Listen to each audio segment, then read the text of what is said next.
경고, 군사시설, 허가받지 않은 자의 출입 금지, 최대 1년의 징역 또는 5,000달러의 벌금. 경고, 제한구역, 치명적인 무력 사용이 허가됨.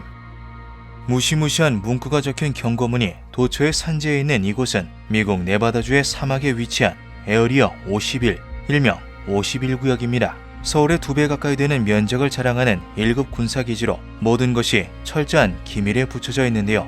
허락 없이 접근할 경우 즉각 사살까지도 가능하도록 되어 있는 51구역은 그 어떤 특수시설보다도 삼엄한 경계와 폐쇄성으로 인해 다양한 음모론의 주인공이 되기도 했죠. 그 중에서도 가장 대두된 것은 51구역에 외계인과 UFO가 존재한다는 음모론이었습니다. 하지만 적국의 스파이나 특수부대의 침투까지도 염두에 두어 구축된 철저한 보안시설은 그 속에 감춰진 것을 예측할 수조차 없게 했죠. 미국 베이커스필드에 거주하는 매티 로버츠는 이런저런 잡서를 게시하는 페이스북 페이지의 관리자였는데요. 51구역에 외계인이 존재한다는 것은 분명한 사실이지만 보안을 돌파할 수 있는 방법이 없습니다. 2019년 6월 20일 그는 우연히 팟캐스트에서 51구역에 관련된 음모론을 듣고 한 가지 아이디어를 떠올리죠. 수만 명이 한 번에 51구역으로 돌진하면 어떨까? 2019년 6월 27일 매티 로버츠는 페이스북 페이지에 하나의 이벤트를 게시합니다. 스톰 에어리어 51, 그들은 우리를 막을 수 없다. 일시 2019년 9월 20일 금요일 새벽 3시부터 6시까지 장소 51구역. 그 내용은 황당하게 그지없었습니다. 우리가 닌자처럼 달리면 그들의 총알보다 빠르게 달릴 수 있다. 외계인을 보러 가자. 닌자 만화의 주인공처럼 두 팔을 뒤로 한 채 51구역으로 돌진할 사람들을 구한다는 것이었는데요. 매티 로버츠는 이것이 페이지의 목적에 부합하는 하나의 헛소리로서 소비될 것이라 예상했죠. 그러나 그가 상상도 못했던 일이 벌어졌습니다.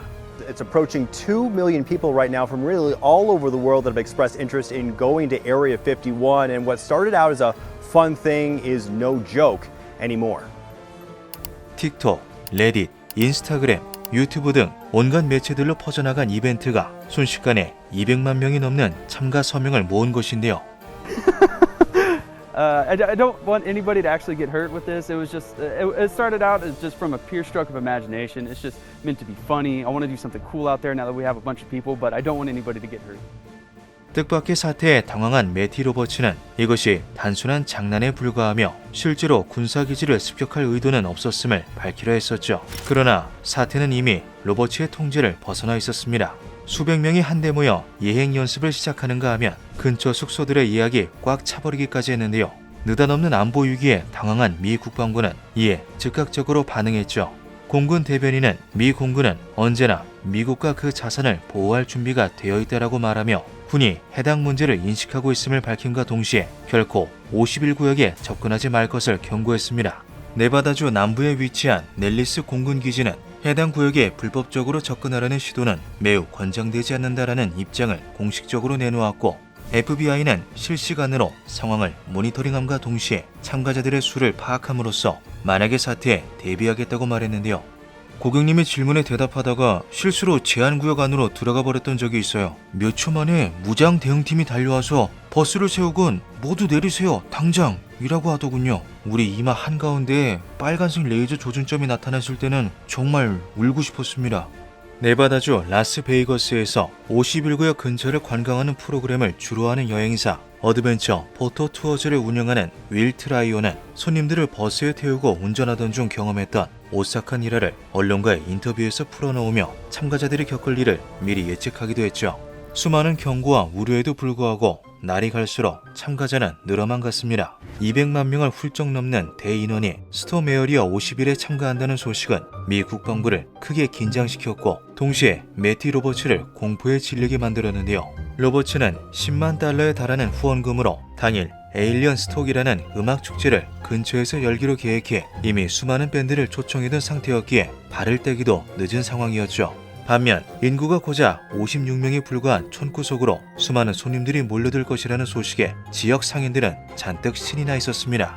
기업들 역시 합세했는데요. 대표적으로 버드와이저는 자사의 라이트 비어 버드라이트의 외계인 테마 버전을 생산하겠다고 발표한과 동시에 51구역에서 탈출한 모든 외계인에게 맥주를 무료로 제공하겠다고 밝혔죠. 이 밖에도 패스트푸드 체인점 아비스가 특별 한정 메뉴를 가득 실은 푸드트럭을 51구역으로 보내겠다고 말하는 등 일은 점점 커지고 있었습니다.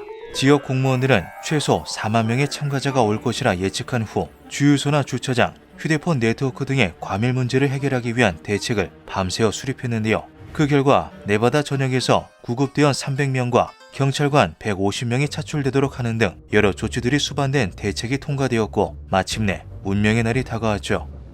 2019년 9월 20일 전 세계에서 두 팔을 뒤로하고 달리는 참가자들이 모여들었습니다. 상상 이상의 호응에 반비례 하는 상상 이하의 숫자였죠. 보안관 추산 1,500명밖에 되지 않은 참가자에 이미 영공을 폐쇄해두었던 연방항공국은 황당할 따름이었습니다. 근처에서 야영을 시작한 참가자들은 예상 외의 평화로운 분위기였는데요. 단체로 셀카를 찍거나 웃고 떠들며 본인들끼리 노는 것이 전부였죠. 150명 정도의 참가자가 약속한 대로 51구역에 돌진했지만 단순한 장난에 불과한 퍼포먼스에 그쳤습니다. 6명이 노상방뇨 등의 경범죄로 체포되었을 뿐이었는데요. 실제로 51구역에 침입하려다 체포된 것은 단 1명에 불과했죠. 근처에서 차량 전복 사고로 2명이 부상당하는 일이 있었지만 이들은 믿기지 않을 정도의 신속한 속도로 구조되었습니다.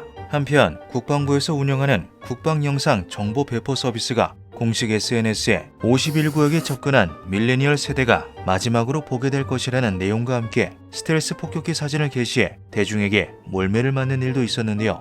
자국민에게 폭격을 가하겠다는 것과 다를 바가 없는 이 발언에 국방부는 경악했고 국방영상 정보 배포 서비스는 곧바로 해당 트윗은 국방부의 입장이 아니며 부적절한 실수에 대해 사과한다는 입장을 밝혔죠.